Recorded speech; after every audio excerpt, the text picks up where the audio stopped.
another thought process that I had. And whilst I'm not bothered about views and subscribers and that type of thing, so I don't want people to think that a 1% effort is that I'm worried about that, because I'm certainly not. But the people who actually do watch my stuff and don't disappear, and there are plenty that do disappear, I still think that for every 2 or 3 that arrive, at least 1 or 2 disappears after a while. But I think there are plenty out there, you know, that enjoy this type of, you know, relaxed content that's just a little bit different from the regular thing, which, whilst is very good, and it's because it's very good that it does very well, but it's very regimented, you know. You're all doing the same thing, and clearly it works, you know, clearly it works. But I'm sure that there are some people out there who want to watch things that are different, people recording themselves, walking into camp, setting up camp, eating, and then walking back again the next day. So we tend to do sort of, you know, longer trips generally, and then just record as we go. And like I said, I think generally, let's maybe bring that out there. And I think generally, of course, you know, some people will enjoy that type of content. So that's really the only reason why I put a modicum of effort into doing anything, because there probably are people who are interested, let's say, so, and that, you know, can't just find the channel because I'm good, if that makes any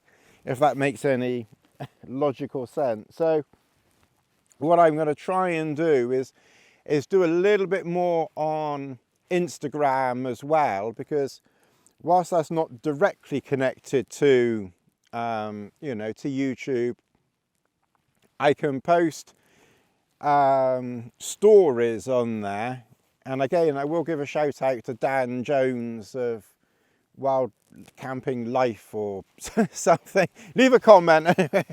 Dan, he's got like 1 million subscribers, not 1 million subscribers, but 1 million followers on Instagram, and he doesn't do YouTube.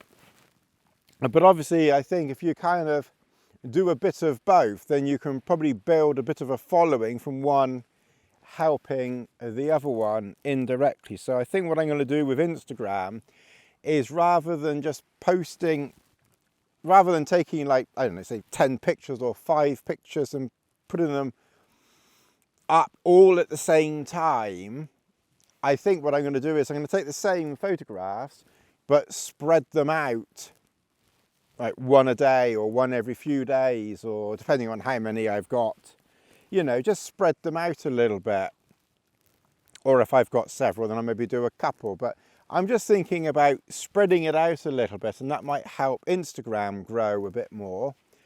And then if Instagram grows and I put a story out or a link or something like that to YouTube, then they might help that to grow a little bit, because we all want to be, you know, we all want to be a little bit bigger.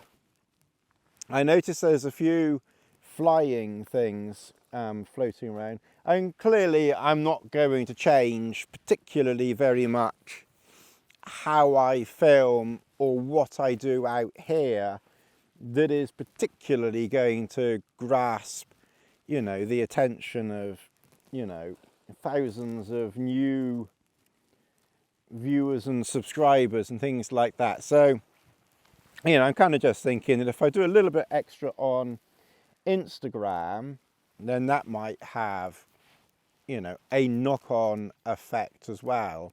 Because I do find that the people who watch the videos and those that enjoy it, you know, enjoy this style of thing. So I kind of do it for that, you know, as much as anything else. Not that I'm desperate for viewers. I'm not. You know, if there's just half a dozen of you, I would still do exactly the same thing.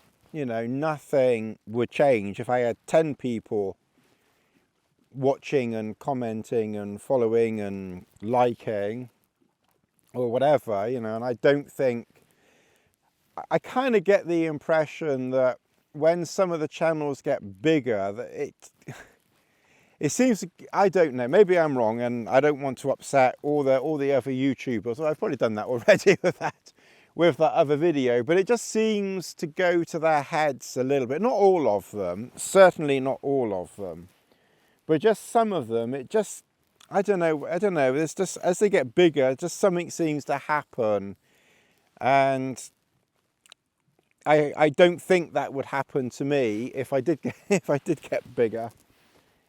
I'm not doing in the name of the father and in the name.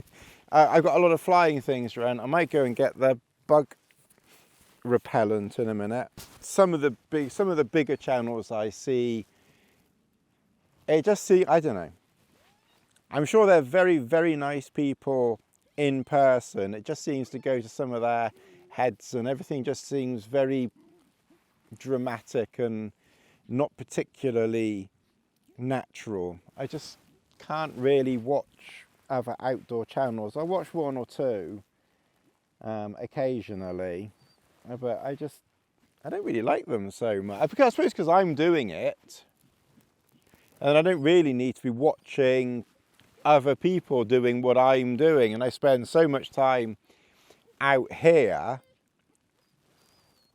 that you know, I don't need to be watching it. And I was watching some just to get a little bit of an idea as to how to do it, you know, and how they're getting popular. And as I say, they're much of a muchness, really. And it's just to me, it's just boring watching it. I just don't, you know. They're all doing it, like I said, to me they're all doing the same thing, and with some of them it seems to have gone to their heads a bit, and it all seems so dramatic when it's not really. You know, we're just out here, it's in the bloody Lake District, for Christ's sake, it's not the North bloody Pole, you know. Yeah, oh, my tent's going to blow away, or something ridiculous like that when there's hardly a puff of air. Anyway, that's enough of my warblings. That's like I said, so basically if just 5, 10, 20 of you watched, one of you watched, Uncle Bulgaria watched, or whatever his name is, the Womble, I'd still just carry on doing what I'm doing. I just enjoy doing this.